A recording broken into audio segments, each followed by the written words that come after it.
The Actman rewrote the Halo TV show. We're going to check it out today. And before we get into it, I just want to say one thing. Doesn't it suck so bad to be a Halo fan? Like, everyone loves Halo. I love Halo. It's one of my favorite games of all time. And just everything 343 and Microsoft puts out is just utter garbage. Like, why, man? Why? They have this perfect IP, and we just want to enjoy it. I want to give them my money.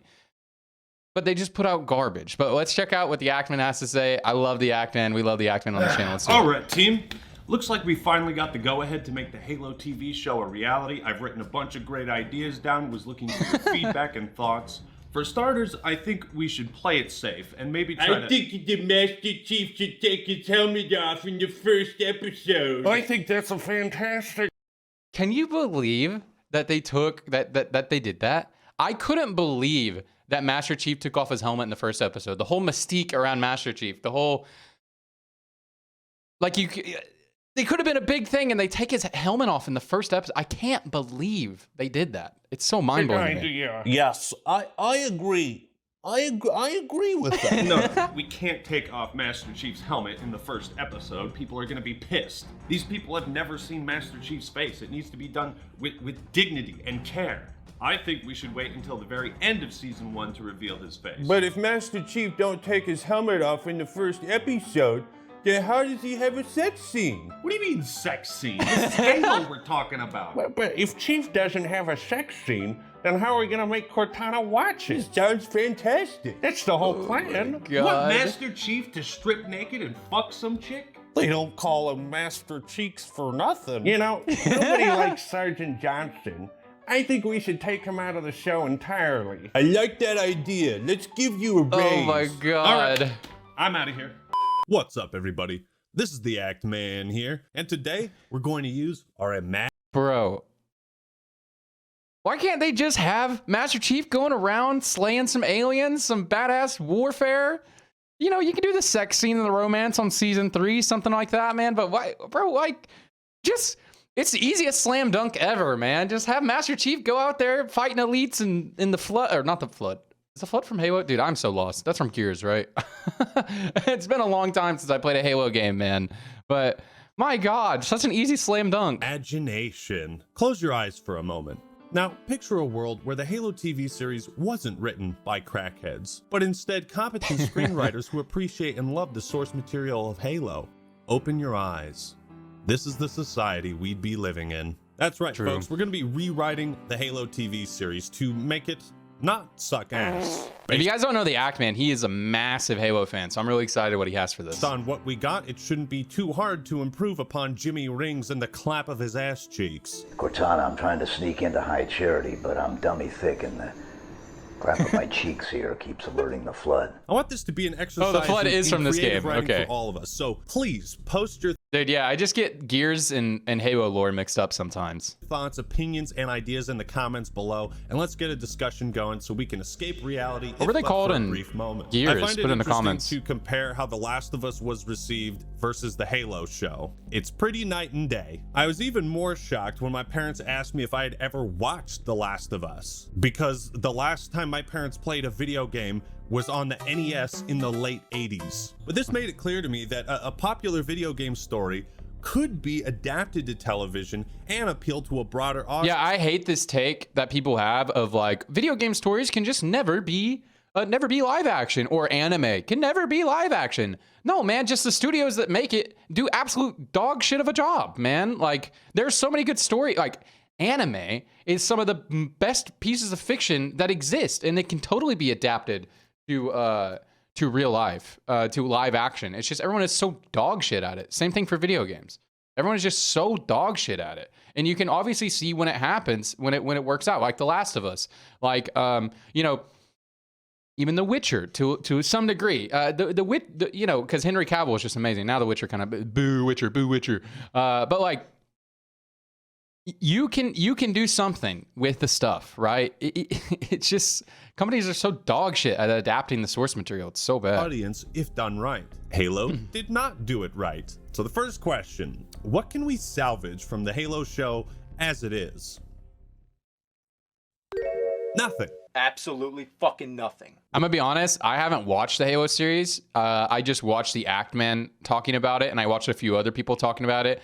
And because as soon as the reviews came in, I was like, I'm not gonna watch this dog shit, stain on the franchise that I love and grew up with. I'm not gonna watch that shit. So I haven't watched it. I'll just take the Act Man and other people's word for how trash it is. I trust them. I'm not watching that piece of garbage. We're completely scrapping this silver timeline crap. Get the fuck out of here! The only reason the silver timeline existed is because the showrunners wanted an excuse to deviate from the source material, and the silver timeline was their attempt at creating a shield that would deflect criticism. So my idea is for season 1, we focus on the story in Combat Evolved, while also integrating some side stories and expanded lore from the books. Combat Evolved has an incredible story, and given the game's somewhat primitive methods of storytelling... I've never played the Combat Evolved story. It kind of missed me a little bit. I started playing Halo in Halo 2. I really started in Halo 3. That was that was the second online game I ever played. The first online game I ever played was Diablo 2. Second one was Halo 3. I might have more playtime on Halo 3 than any other game except for maybe Teamfight Tactics. I played that game professionally for a couple of years. So other than TFT, I probably have more time played on Halo 3 than any other game, which is saying a lot because I haven't played Halo 3 in like 10 years. There's endless potential in showing things we never got to see, like how Johnson escaped. We can have Foehammer actually appear on screen. You know our motto, we deliver. So I had this idea that Master Chief would take off his helmet at the end of the last episode of season 1, just like he did in the original. Except unlike the original, we actually show his face. Here's the thing. My idea is that we keep the identity of the actor playing Chief a complete secret under NDA. This would spark a lot of discussion and intrigue amongst fans as they try to theorize and figure out who's playing Master Chief. Then it's like Henry Cavill under there. That'd be so cool. I mean, obviously Henry didn't play it. I love Henry Cavill. Wait, you could even have Steve Downes voice him if you wanted. So for season 1 of the Halo show, I envision 10 episodes that mimic the 10 levels of Combat Evolved. We keep the same names because the names are fucking awesome and they're intriguing. But first, I got a question for you. Are you tired of drinking boring old water? Looking for a way to spice it up? And you need Air Up. I know a lot of people who don't enjoy drinking regular water, love sponsors. so they go through most of life being Support the totally dehydrated. If you're one of those people, then Air Up is the perfect fix for you. Now, before I give you my special discount code, I'm drinking Dr. Pepper, but I'll drink some water after this. With the special water bottle come these flavored pods that you can easily insert in the top of the bottle. So the flavor of the pod is not actually in the water, but the scent travels to your brain and you perceive it as flavor. Whoa, and there's so many flavors that's so to choose cool. from. So you're bound to find. This is real, by the way. That's not pseudoscience. The sniffing thing, like you taste with your sense of smell. Something you like. Big part this thing has replaced my regular water bottle, and I take it everywhere I go. That's so cool. I like to stay healthy. Wow, I'd like to try that, but I'm so fucking poor. I can't buy anything. And stay hydrated. It works best with filtered water, but you can also use it with regular tap. Along with the special water bottle, you'll get a 3-pack of flavored pods. You can choose different sizes of water bottles, colors, and all sorts of flavors. So what are you waiting for? Order your special Air Up water bottle today and use the code ACTMAN15. I wonder if that actually works. To get 15% off your entire order. Seems like a cool idea. Healthy hydration works. Never tasted this good. And thank you, Air Up, for sponsoring this video. And now for something completely different. We love John Cleese. The show begins just like the end of Halo Reach. We have a dramatic shot of the Pillar of Autumn leaving the planet. On the ground, we see a lone Spartan. The audience sees destruction, debris, and countless human bodies. Noble Six watches as the Pillar of Autumn makes a blind jump into slip space and prepares for his last fight as Covenant cruisers glass the planet in the background. Title screen.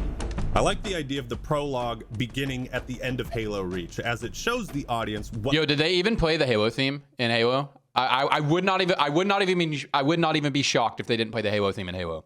Like, that is how dog shit this adaptation is. The Covenant are capable of, what they just got done doing. The most iconic song in gaming. I mean, they probably did, but I would not be shocked if they didn't. I haven't watched it. Let me know in the comments. And it sets up a potential prequel series should the show do well. So you'd have the same opening scene on the bridge. Keyes and Cortana find Installation 04. While I think a majority of the show should focus on the human side, I 100% want to add scenes from the Covenant perspective. Oh yeah, man. Thelvadamy, aka the Arbiter, would function as the spear and leader of the Covenant. The Prophet of Stewardship was a prophet in the lore who clumsily commanded the fleets and troops in the Battle of Installation 04. Dude, I love elites. Can you believe that you can't play as elites in the new Halo games? What is wrong with 343? What is wrong with them? 4. So basically, he made a bunch of fuck-ups, the ring gets destroyed, and Thelvadamy basically takes the blame for his mistakes, leading to his trial at the start of Halo 2. So we want to show that throughout each episode. I think it'd also be cool to have the Heretic leader and shipmaster aboard Thelvadamy's fleets and the Covenant ships, and they help out and do different things across the ring. After the bridge scene, we cut to the Covenant cruisers, and the Prophet of Stewardship is overcome with emotions To explode. upon seeing the Halo ring, and he makes the irrational decision to command the fleet not to fire on the Pillar of Autumn for fear of damaging the sacred ring. Instead, they decide to send boarding parties, and we get shots of elites and grunts getting ready for combat, which directly contrasts the scenes of Marines preparing for combat. Yeah. Now, in Combat Evolved, they had Marine characters, but you know, they basically die and reappear in later missions, so during gameplay, it always felt a little weird. We need characters that can add personality and charm to the UNSC, and that can be killed off for emotional moments. Johnson, of course he's in. He would command the Marines, but have his own personal squad consisting of the troops that end up going to the weapons cache in the swamp. There's a character named Antonio Silva, who in the lore commanded the ODSTs on board the Pillar of Autumn. That's right, there were ODSTs. Dude, anybody with the name Silva, you know, is like hard as fuck, dude. Like Silva from Hunter x Hunter, Silva in here. I've been watching Mashal Magic Monsters. Silva is not a very cool character, but he's like strong for his level. Like he's presented as like a big boss whenever he showed up. He's a dickhead, but like, and Silva is always so strong. He's on board. So fuck yeah, Strong we gotta name. put those in too. Since Halo took a lot of inspiration from the movie Aliens, I think basing the vibe of the Marines and their chemistry on that film is a great idea. Now, to be fair, the only thing I would take from the Halo show is the level of gore and violence.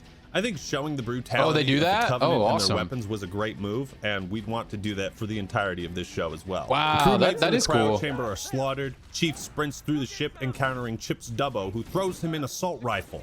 I figure giving Chief a weapon as he fights his way to the bridge would be more exciting than him not having one at all. Now, when Chief puts the Cortana chip in his helmet, I think it'd be cool to get brief visions of Chief's past and have Cortana remark on these memories. Johnson and his squads would accompany Master Chief as he fights his way through the ship, trying to save as many people as possible and get them safely aboard the lifeboats. Now, a big question is how to write Chief. Remember, this Master Chief's needs the to man. be written for an audience that is not playing a video game, and therefore Chief cannot serve his traditional role as a somewhat silent vessel for the player. He should for still sure. be reserved and deliver some badass lines. Yeah, you can be stoic like in The Witcher and stuff like that, but yeah, you do have to give him more personality than what is shown typically from Master Chief, for sure. But I'm gonna throw a curveball your way and say this is where we're gonna take inspiration from Halo 4's Chief. What you say is heresy. I'm not saying Chief should be as emotionally vulnerable as he is in 4. In that game, Chief is written to be more involved in the plot and in dialogue. So ideally, throughout this series, he and Cortana would be the ones talking strategy and planning with Captain Keyes or whoever. Chief rescues the Marines, they board the life pod, and the Pillar of Autumn begins its descent. The Marines fear for their lives, but Chief reassures them that they'll be Go fine. Chief. Right before the life pod crashes onto the ring, it fades to white. I'm hyped. Chief Let's is go. momentarily shell-shocked. Somebody hire the His Act helmet Man. came off when the lifeboat crashed into the ring, Yeah, and as acting he male. tries to find it, we get more flashbacks to his past. Eventually, he finds his helmet and puts it back on. But through clever lighting and camera work, Chief's face is completely obscured or not shown on screen. It's important that we see John take damage throughout the series, because if he's portrayed as this invincible juggernaut from start to finish, it'll take most of the tension out of the action scenes. Yeah, for sure. A major focus of the second episode would be to show off the beauty, architecture. You know, there's a way to create tension with an overpowered character. I was thinking about this last night because I've been watching Mashal, which is basically like One Punch Man but Hogwarts, in the anime. And the way they like develop tension in One Punch Man, and the way they really do it really well in Mashal, is the overpowered character. It's about waiting to see when they act. if the character is overpowered. So they don't necessarily have, like, Master Chief doesn't necessarily have to take a lot of damage or anything like that, because he's kind of an overpowered character. They have to, like, he is a resource to his team, just like Mashal is a resource, or Mash is a resource, and Mashal Saitama is. He's a resource to their team, and it's about how he's able to allocate his resource. And a big part of those animes that make them good is the side characters are super interesting, the characters that can take damage, the characters that are under threat, and it's about who Saitama or who Mash is able to save, who he's like, when does he turn it up? You know what I mean? That's like how you develop tension in the show. It's weird that this came up because I was really thinking about this last night when I was watching Mashal, because I was like, I was waiting for Mash to like help one of his friends, and I was like, oh, Mash, just get in there and save your boy. But I was like, oh, wait, this is how they're developing tension, is Mash decides when to act. And that's like, that's a way you can develop tension for an overpowered character. It's pretty cool. Mystery, intrigue, and wonder of the Halo ring. But it would also have a lot of Chief and Cortana moments to establish how they work together. He arrives at a spire and encounters Johnson, fighting for his life alongside his squad. Johnson, Chief, Cortana, and Foehammer discuss plans to rescue the other survivors. But as they do, more dropships arrive. Some of the crewmates from the bridge are visibly shaken. They cower in the corner, but Johnson gives one of his world-famous pep talks to get them to pull their shit together. You hit Marine? No, sir. Then listen up. Afterwards, Foehammer drops off a Warthog, picks up the injured survivors, but Jenkins and Johnson stay with Chief and the Warthog, and they go to find the others. They try to contact Captain Keyes, and they hope he's all right. Love Halo. Another idea I have is that Foehammer and Johnson, they gotta be flirting, okay? They need a romantic thing going throughout the series. We don't need Master Cheeks laying pipe on a female arbiter, because Johnson knows what the ladies like. There's your sex appeal, showrunners. It's right fucking there in that glorious mustache. Hoorah! We then cut to Captain Keyes and his crew, who escaped on a lifeboat. Most of them survive, but they're all pretty shaken by the impact. The reprieve is short-lived as Covenant drop pods land and surround. Guys, somebody give Ackman some money, man. Like, God bless. Give him $20 million. He'll make the show. Them. Keyes and his men put up a valiant fight against the Covenant, but are eventually forced to surrender and are taken captive. A dropship arrives. Keyes looks up and he sees the white armor of the shipmaster. I think this would be awesome because we never saw what happened to Keyes between the first and third missions. And I think seeing notable Covenant characters on the ring doing something, I think that would be cool. The rest of this episode plays out mostly the same. There's an intense sniper shootout atop the hill. Foehammer arrives just as their position is about to be overrun, and they all escape. Dude, I want to play Halo now. My God. In order to rescue Captain Keyes, Chief and the others devise a stealthy approach. Dude, I'm just thinking about, I always bring this up when I talk about, like, if anybody didn't play Halo and they ask me why Halo is so cool.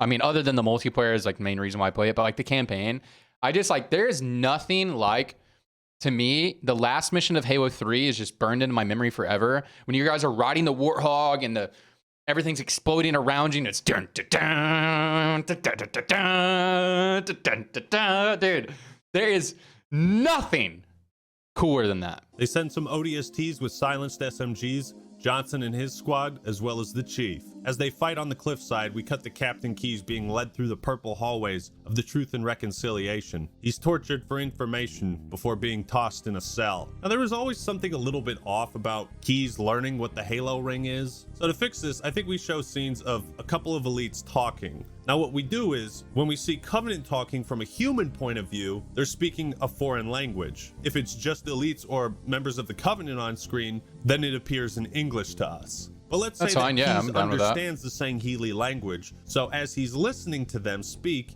we get subtitles. Meanwhile, Thel 'Vadamee is upset that he had to relinquish control of the mission to the Prophet of Stewardship, who has little to no military experience. The stage is set for a power struggle amongst the leaders of the Covenant. As the Marines clear the drop zone around the gravity lift, Johnson, Jenkins, and the others are fatigued. And that's when hunters show up for the first time. They kill several Marines and ODSTs. Johnson gets wounded in this fight by a stray fuel rod blast, so Foehammer picks up the injured Marines and ODSTs and drops off a batch of new ones. These Marines accompany Chief aboard the ship, and they all float up into the grav lift. The Marines are stunned by the interior of the Covenant ship, as none of them have ever been inside one, but even more surprised that Cortana can't seem to find any Covenant defenses. What? There's no Covenant here. think maybe nobody's home. Somebody is home, and we get an awesome action sequence with the invisible sword elites. As they fight their way to the bridge, there's an intense showdown with the gold The invisible zealot and elites are Chief. spooky. He defeats the zealot and leaves the squad of Marines there to watch their retreat. It's time for forgot a about prison them. break. Coming here was reckless. You two know better than this. Thanks. We cut back to the Marines on the bridge, just kind of dicking around, and then we watch in horror as they get massacred by. Yeah, but that was a nice scene. That was a nice scene. There, he's like, coming here was dumb of you guys. That was shit. He's like speaking as a commanding officer, and then as a human, he just speaks, thanks. Like, thanks for coming for me. Like, man, I'm getting my feels right now. Halo's awesome, man. God damn it, 343. And more invisible sword elites. And the rest of the episode plays out the same, with Keyes piloting a Covenant dropship to fly them all out of there. Now, in Combat Evolved's campaign, we would often jump between missions without really seeing how our characters get from one place to the next. So one thing that could create build-up to each action scene is seeing how our characters plan their strategy, using maps and smart tactics. I, for one, would love to see where each of these missions actually takes place geographically on the ring. The opening of episode 4 would be a bombastic, action-packed sequence across the beaches. But alongside the Pelicans, Captain Keyes would fly in with the commandeered Covenant dropship. Not much else to say about episode 4. I'd pretty much follow the plot of Silent Cartographer as it is. They discover the location of Halo's control room while Keyes, Johnson, and others get prepped to investigate a hidden weapons cache deep in the swamps. Foehammer arrives carrying Chief, and a lone grunt runs away frightened. Chief comes across another fire team in need of assistance that include a character named Melissa McKay, who in the lore is a first lieutenant and executive officer of the ODST battalion. Man, the Ackerman put a lot of work into this. Later on. Chief assists the battered squad and uses a nearby Ackerman's rocket a goat, launcher man. to destroy a wraith in the distance. As Foehammer arrives to pick them up, her Pelican is shot down, and I thought it'd be cool if she joined Chief and the others on foot to continue their assault on the control room. This would be the one and only time that Chief hops aboard the Scorpion, and we can have some fun with that. The Prophet of Stewardship asks Thel Forgot if about the forces Scorpion, sent that's to the cool. swamp have found the hidden weapons cache. Thel says they have. Yeah, I know it sounds like I'm just jerking off the Ackman in this video, but I mean, I love Halo, man. I'm just such a big Halo fan, and the Ackman's doing a good job here. But they lose communication with these troops shortly after. This episode would be so fucking cool to see on the big screen. Chief is all alone, without Cortana. He arrives in the swamps and sees a downed Pelican with stockpiles of ammo and supplies, but no Marines. A distress beacon is heard, but much of it is distorted by static. Still, it confirms Chief's suspicions that this is where Captain Keyes was last seen. Chief sneaks his way through the jungle, noticing that the Covenant forces consisting of jackals and grunts are extremely disorganized. There are no elites anywhere to be seen. He attempts to reach out to any local Marines via radio, but suddenly notices his radar lights up. There are friendlies around. He looks around and sees the visage of someone or something running into the jungle. If they can hear him, why haven't they responded? Chief moves towards the weapons cache. Master Chief tells Foehammer he's descending into the temple, but loses contact with her. Now, Chief is truly alone. What follows is a slow unfolding of the horrors that occurred here. I mean, there's so much room for environmental, this is so cool. silent, horrific storytelling. Blood is everywhere. Corpses are stacked behind barricades. Any Covenant troops still left alive that the Chief encounters are huddled together in corners, nervously checking their surroundings as if they expect an attack at any moment. Master Chief encounters a lone Marine. He rocks back and forth with pistol in hand. Chief takes the gun from him and tries to calm the man down, but he won't listen. "My pistol. I need my pistol," he says. Reluctantly, Chief hands the pistol back to the man. "Come on," he says. "We need to find the captain." Chief turns and sees the lifeless corpse of the Marine sprawled on the floor. Also, because Chief doesn't have a traditional face in this series, we need to show what he's feeling based on like his head movements. The flashback recording, the flood reveal, all of that I would handle pretty much the same. I think it'd also be cool if Chief saw signs that Marines, jackals, and grunts all fought together in like a last-ditch, desperate alliance to try and survive. Chief Whoa. encounters a group of 3 Marines that are still alive in the facility somehow, but they too are cut down almost instantly as Chief is helpless to save them. But the first encounter with the Dude, I have the Master Chief collection. Do I need to play Halo 1? Wait, I need to play Halo 1. Flood combat forms is one of the few, if not the only time, we see Chief genuinely terrified and rattled. He has no radio contact to the rest of the UNSC or Foehammer. He doesn't have Cortana to give him guidance or advice. And as far as he knows, all the other Marines are dead, turned into these things, which is why it makes so much sense for Chief to run into Johnson as they both try to escape the facility. We could use your help, sir. Upon seeing each other, they both almost shit their pants, and Johnson looks like hammered shit. His hands tremble as he can barely aim his assault rifle. And this time, it's the Chief who gives the pep talk to Johnson. The two would fight their way out together, encountering the other group of Marines at the top of the elevator. But in the jungle, Chief gets separated from Johnson and the others when Spark... Dude, when the Ackman talked about that part where the Covenant and the Marines kind of aligned themselves to fight the Flood, like that is such a cool idea. Like that, you get to see the remnants of that. Or they did a little bit of a last stand there. The enemy of the enemy is my friend. I love that theming. Like in Diablo right now, I'm not gonna try to spoil anything. But like you end up having to make pacts with a lot of demons in order to kill other demons. Because it's just like it's what has to be done, and it's just like the enemy of my enemy is my friend. I love that theming and stuff. It's so interesting. Moral gray areas, that sort of thing. Like I love teleports that stuff. him to the top of the facility and then to the library. Johnson's eyes dart around, his face filled with dread. He begins to sob as the man most capable to protect him, who was at his side just a moment ago, is nowhere to be seen. Sergeant Johnson falls to his knees. How to handle Combat Evolved's most notorious mission. Well, I think 343 Guilty Spark should mostly focus on Chief's perspective. This one would be half and half. Half Chief, half Covenant. I'd also write Guilty Spark to be more expository and give insight. Dude, they should just remake Halo 1, dude. This is awesome. They should do a remake. That'd be so cool. Into the Flood, their history. Like change some of the multiplayer mechanics a little bit, right? And it changed some of the mechanics, like a full remake. Yeah, it would be cool. And the history of the Forerunners. I'd also recreate some of the scenes from the terminals that detail Spark's loneliness and his duties on the ring, so we'd get to know him more. I think while Chief fights through the gauntlet in the library, we would see the power struggle between Thel 'Vadamee and other members of the Covenant and the Prophet of Stewardship. As things are rapidly falling apart, they're unable to contact High Charity, and the elite who would become the heretic leader is ordered to take a contingent of Covenant forces to a nearby gas mine. The Prophet of Stewardship continues to mishandle the war effort, but Shipmaster stays by Arbiter's side, assuring him that they will not let the Flood escape this ring. Guilty Spark informs Chief that the Flood have started to repair the Pillar of Autumn, revealing their intentions to spread the infection beyond the ring. The Flood are now a threat to the entire galaxy. Yeah, what is the Flood in Gears? Somebody let me know that. Like there's like a Flood like people in Gears. That's why I got those confused. That just totally wiped my mind of the Flood. And throughout this episode, Spark is earning Chief's trust and manipulating him into doing what he thinks needs to be done.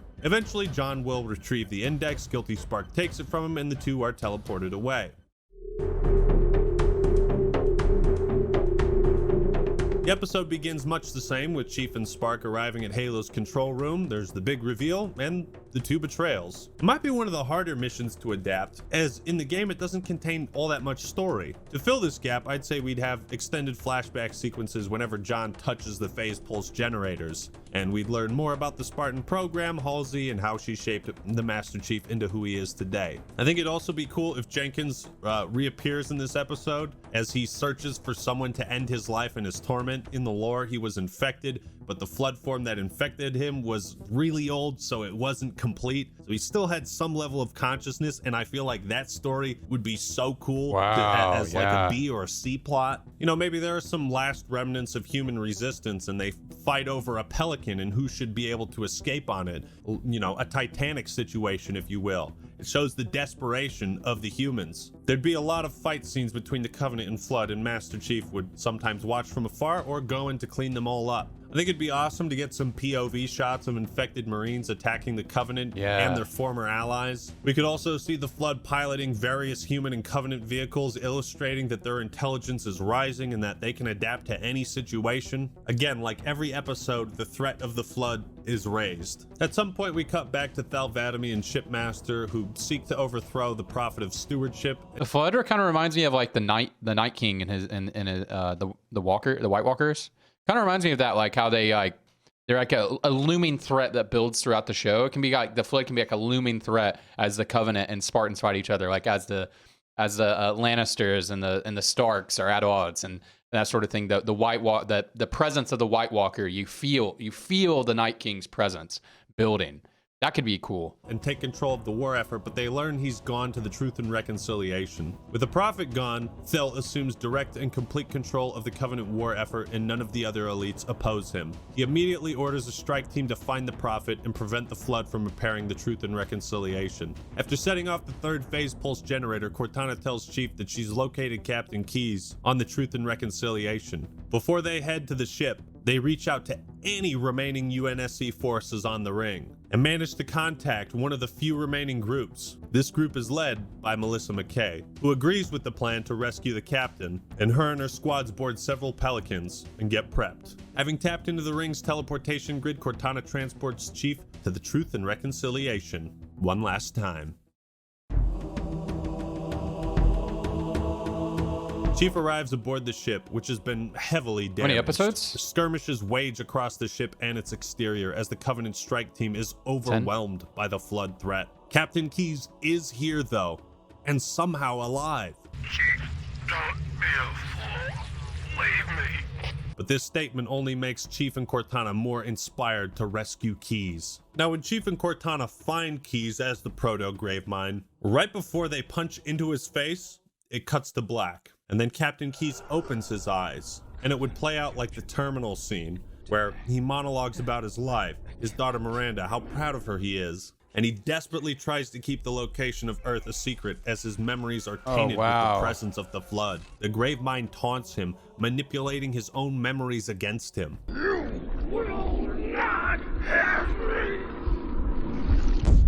We already do. Oh my. Just as Keyes was about to lose control and give up vital information to the Gravemind, Master Chief kills him and takes his neural interface. At this point, the Covenant BattleNet would be in complete disarray. Some troops would abandon the ring, others stay. It's complete chaos. As Master Chief sets out to escape, he runs into Melissa McKay and the remaining Marines and ODSTs. They're in bad shape, but doing a great job of clearing out the Flood. Melissa tells Chief they intend to use the ship to escape the ring, and John wishes them all the best. He sets off on his own towards the horse he rode in on. Melissa and her troops clear out most of the Flood on the ship and the remaining Covenant troops, but as they begin repairing the ship, she realizes something. If even one Flood spore, one infection form, were still alive somewhere hidden on the ship, and they managed to make it back to Earth, the entire planet would fall. One single Flood spore can destroy a species. Melissa makes a difficult decision. She orders her men to halt all repairs, and instead they trigger the ship's self-destruct sequence, killing every UNSC personnel on board, and preventing I love the Covenant tanks. The Covenant tanks were so cool. the Flood from using the ship to escape the ring. However, the Flood would be hard at work, repairing the only other ship they could find.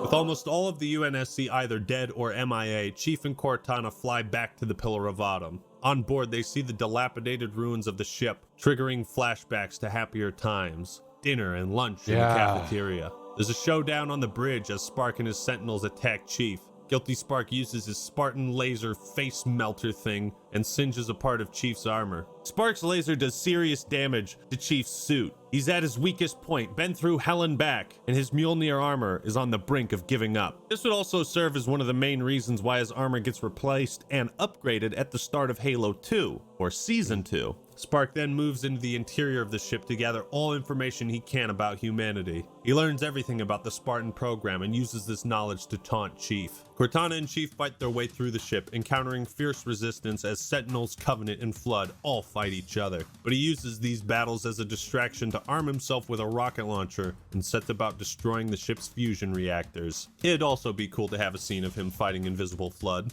Just saying. Throughout the time on the Pillar of Autumn, Cortana has desperately tried to contact any survivors and manages to contact Foehammer. As Chief destroys the last fusion reactor, he and Cortana head to the rendezvous point to evacuate. Meanwhile, Johnson and a few others find a downed Pelican and begin making repairs to it as they fight off waves of the Flood. Now, when Master Chief arrives at the rendezvous point, of course, Foehammer is being attacked by Banshees and their fuel rod cannons. He jumps on the back of the turret and starts blasting, destroying both Banshees. I just started but blasting. It's too late. Chief watches as the flames engulf Echo 419's Pelican. He peers over the edge. As the ship plummets to the ground, she's gone. Master Chief, believing that his only way off the ring is gone, loses control of his emotions. He's angry that he failed his mission to protect Cortana. He's angry that he failed Captain Keyes. Then Cortana says, Ship's inventory shows one longsword fighter is still docked in Launch Bay 7. If we move now, we can make it.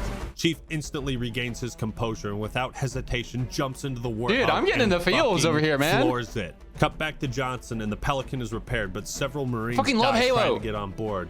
They will escape mere minutes before Chief.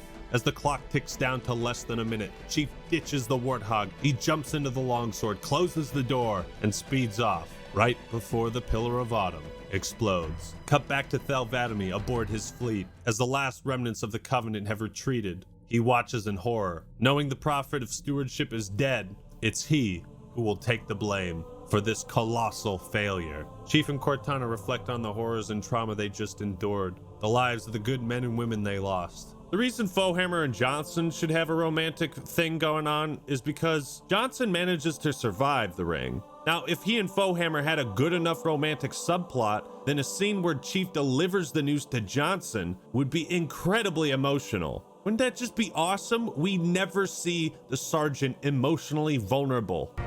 Halo, it's finished. No, I think we're just getting started. As Chief says his last line in the first season, he takes off his helmet, and we finally see his face. Now that is how you do a fucking face reveal and earn it. You gotta fucking earn it. And stay true to the source material. In a post-credits scene, we see 343 Guilty Spark flying away from the wreckage. It holds on that shot for a few moments, and then, boom, High Charity appears in the background. So that's essentially how I would have rewritten the Halo TV series. You know, I didn't want to make this video like 2 hours and go into every detail, every nook and cranny of what I would do to adapt the main story into a television format, but I think you get the gist of it. I think exploring the Covenant side of the story and Arbiter's role in the events of CE is something we never really got to see. We got to read about it, but we never got to see it. At the end of the day, though, this is the end of our fever dream. I could barely manage to watch 3 episodes of the Halo TV series, but it was that uninteresting and painful. At this point, I think the showrunners have no choice but to continue the story they created. It'll take a massive course correction in order to make me interested in it again. Oh, a man can dream, though. A man True. can dream. Maybe something Don't awesome will forget to happen. post your ideas in the comments below. Thank you all for watching. Hope you enjoyed the video. Leave a like if Dude, that was awesome. I love the Actman, but he really outdone him. He really outdid himself with this one. What do you see? I still don't understand why they didn't take each of the original 10 levels of Combat Evolved, translate them into 10 episodes a season. Surely that couldn't have been that difficult. It's funny how a 29 video kept my attention more than a single episode of the Halo TV show. True. You know how to tell a story, and you should be the one making the things. Yeah, I mean, they didn't even play the games. The writers of the show actively said, we're trying to get away from the source material. What is wrong with you? What is this addiction that Hollywood has with just shitting on source material? I don't understand. What is their addiction with trying to make things so new and different? Like,